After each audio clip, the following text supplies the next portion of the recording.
What is up, fellow thermonuclear AFers? I am Dan Favale coming at you with what is going to be the big, long-awaited What If project for the Hardwood Knocks podcast. Very quickly, before I explain to you what it is and what you're going to watch in the forthcoming clip, please remember to subscribe to this YouTube channel. If this is your first time checking us out. Like and comment on our videos. Help the algorithm love us back. It means a lot. Your subscription is the most important thing. Hit that subscribe button. And again, it will genuinely mean the world. We begin with the Chicago Bulls. And I spoke with Morten Stig Jensen from TV to Play and the NBA podcast for this. He ended up disagreeing with my moment. But, let's just start this off. What if Michael Jordan never retired the first time? What if Derrick Rose never tore his ACL during the 2012 playoffs?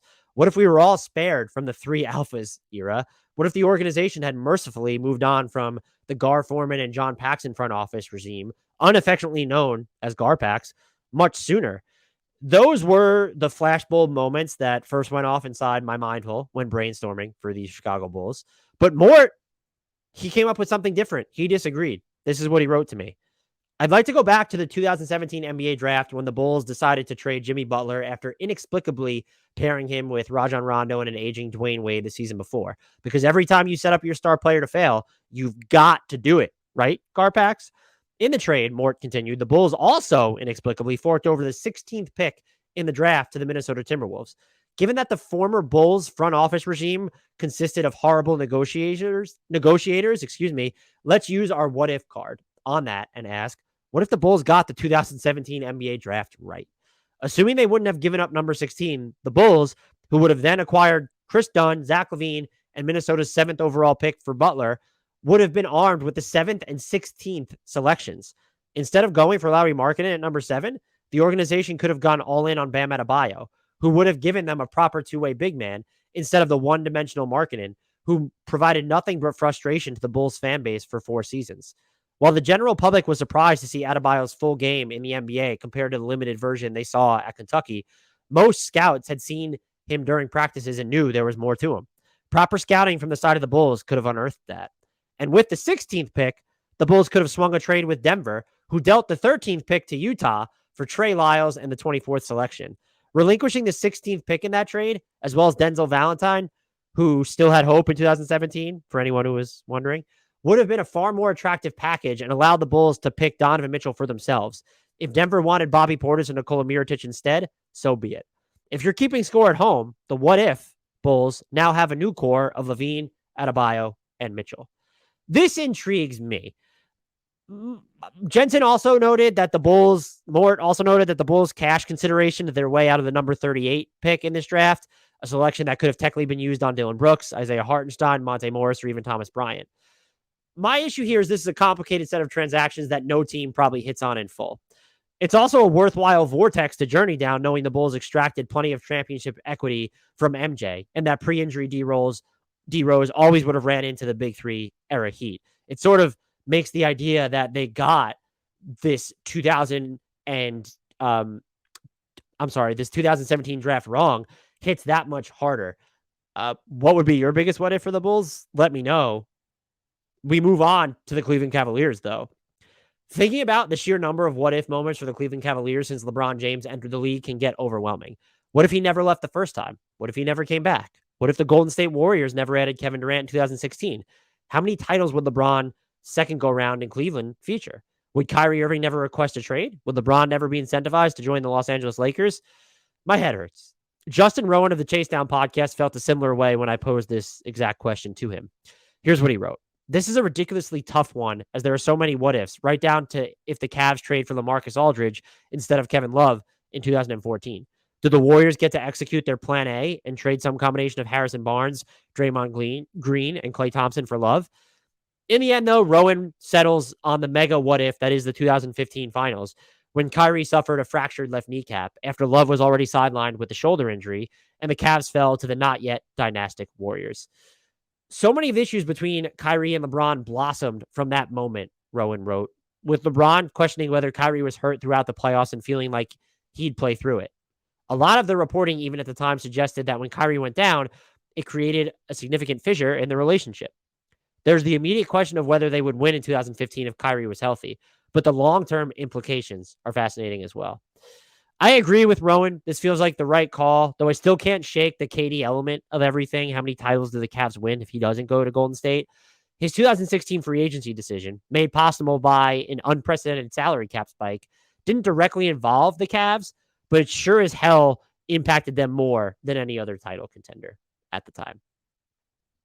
Next up, the Detroit Pistons. When I posed this question to Lazarus Jackson of SB Nation's Detroit Bad Boys, I said something to the effect of, it's clearly the Pistons' decision to take Darko Milicic in 2003 over Carmelo Anthony, right? Wrong. This is what Laz wrote. Darko over Chris Bosh, not Carmelo Anthony, is up there for sure. And I've been on that for a while. He then proceeded to point out how I was wrong a second time. This is what he wrote. But I'd like to bring up another one. What if Isaiah Thomas didn't turn his ankle in Game 6 of the 1988 finals? Everyone remembers the 43-point heroics on that turned ankle. The visual of the shortest guy on the court limping up and down the floor, willing his team to stay in the game, is etched into NBA lore. But the Pistons lost Game 6 despite Isaiah's best efforts, and he had nothing left in Game 7 when he had 10 points on 4 of 12 shooting with 7 assists. Still, Laz continued, the Pistons only lost Game 6 and 7 by 1 and 3 points, respectively. What if Isaiah didn't turn the ankle and the Pistons won Game 7 on the road in the Forum? Instead of a mere back-to-back, Detroit would become, at the time, the third NBA franchise to win 3 consecutive championships and the first to do it since the 1960s. Isaiah wins 3 in a row, something Larry Bird and Magic Johnson never did, and beats both of them in the playoffs to do it while going 2-0 against Magic in the finals. Is he the greatest point guard of all time with that resume? This was a fantastic rabbit hole by Laz. I've personally always viewed the Isaiah Thomas injury as typical collateral damage of a larger championship window for a team that won multiple titles. But the implications it had on how he and the Pistons are remembered today, it hasn't really, honestly, it's seldom, if ever, crossed my mind.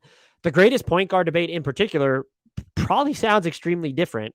And here's what Laz had to say about that. Detroit's championships are often thought as interregnums. That was a fantastic word, by the way. Little blips between the real story of the NBA, the Celtics and the Lakers and Michael Jordan.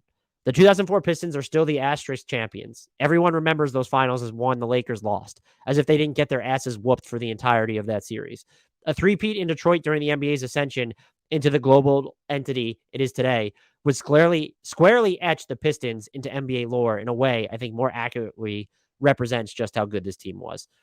I have zero qualms or alternatives to go against Laz at this point. That was a fantastic pick, and he outlined it beautifully for the Pistons. Next up is the Indiana Pacers. The most powerful what-ifs are those that invoke emotions, not just for the particular moment and its implications, but many of its predecessors. What doesn't happen can sometimes be a culmination, the apex or conclusion in a long line of nagging memories that combine a sense of what could have been and business unfinished to gnaw at your fandom. Indy Cornrows' Caitlin Cooper, otherwise known around these parts as the GOAT, found this what-if moment for the Indiana Pacers. Here's what she wrote. When LeBron James knocked down a three-pointer as time expired to seal Game 5 for the Cavaliers in 2018, it immediately brought back shades of his game-winning layup against the Pacers in Game 1 of the 2013 Eastern Conference Finals. Not only because both nail-biting and inexcusably uninhibited displays of the four-time MVP's greatness came at the heartbreaking expense of the Pacers when they had the chance to take a series lead, but also because each was, in part, the product of the sort of defensive breakdowns which forever leave a maddening trail of unanswerable questions. Ignore the missed goaltend that would have put the Pacers up 97-95 for a second. LeBron went for 3 when the game was tied. And put aside whether Roy Hibbert should have been in the game. Switching everything better allows for making snap judgment calls, after all.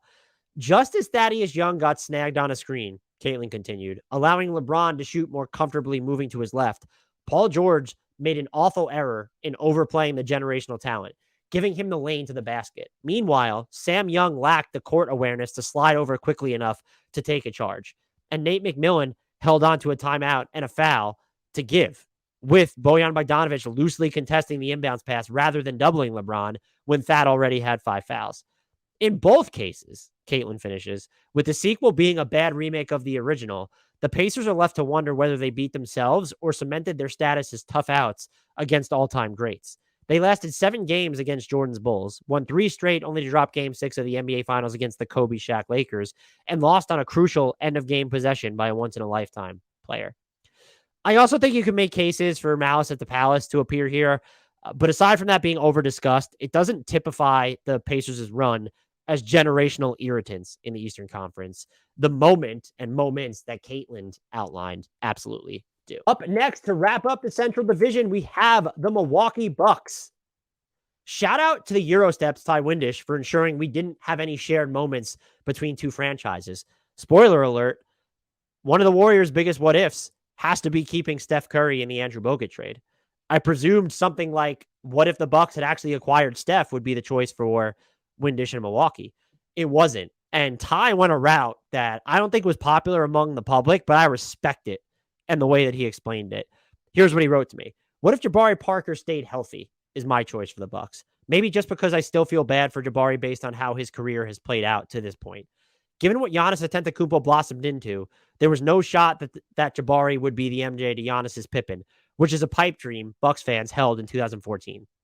But at the time, the whole hope of the franchise was thrust squarely onto Jabari's shoulders.